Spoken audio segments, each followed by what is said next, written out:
আসসালামু আলাইকুম, সবাই কেরম আছেন? আশা করি ভালো আছেন। তো আপনারা জানেন যে আমরা একটা বাংলাদেশ গ্রুপের থেকে টিকটক মিলন মেলার আয়োজন করছি 17 তারিখ রোজ শুক্রবার। তো এটা হচ্ছে আমাদের মঞ্চ, ঠিক আছে?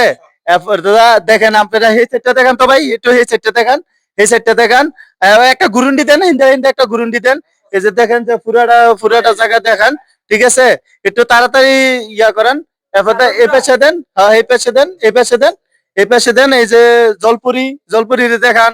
এরপর এটা হচ্ছে ভূতের পট্টি, ঠিক আছে? আর এটা হচ্ছে টেজ, ঠিক আছে? এই জায়গার মধ্যে মঞ্চের এই জায়গার মধ্যে সব চেয়ার সাজানো হবে, প্যান্ডেল হবে, ঠিক আছে? যারা আসবেন তারা বুঝতে পারবেন যে আসলে আমরা কি পার্কটা ভাড়া নিছি। ভাই কথা বলেন, আরেকজন আছেন, নেন। তো তো আশা করি বন্ধুরা সকলে ভালো আছেন। তো দেখতেই তো পাচ্ছেন অনেক সুন্দর একটা রিসোর্টে আইছি, দেখা করতে আইছিলাম। তো এখানে সবাই জানেনই তো, এখানে বাংলাদেশ গ্রুপ পক্ষ থেকে একটি টিকটক মিলন মেলা আয়োজন করা হয়েছে 17 জানুয়ারি। মিলন মেলা হচ্ছে সাভার নীলা বর্ষা পার্কে। তো সবাই আশা করি সবাই সকলে আমাদের পাশে থাকবেন। ভাই একটু কথা বলবো। আসসালামু আলাইকুম। সত্যি পার্কটা খুব সুন্দর।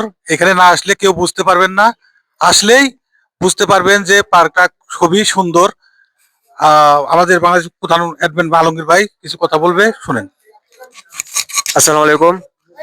তো আমি ঠিকানাতে বলে দিই, যারা হেমাদপুর থেকে আসবেন, হেমাদপুর থেকে এসে সাভার নামবেন, সাভার থানা স্ট্যান্ডের একটুখানি পশ্চিম দিকে আসবেন। আসার পরে নদীটা পার হলে পরে আপনারা এই রিসোর্টটা পাওয়া যাবেন।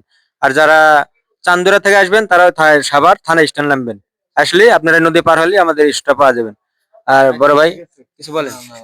বলেন না, এই যে একটা দেখান, একটু আগে যান, একটু আগে যান। প্রতিবন্ধী নাকি? একটু আগে যান। পাগল এগুলা। হয়েছে হয়েছে হয়েছে হয়েছে।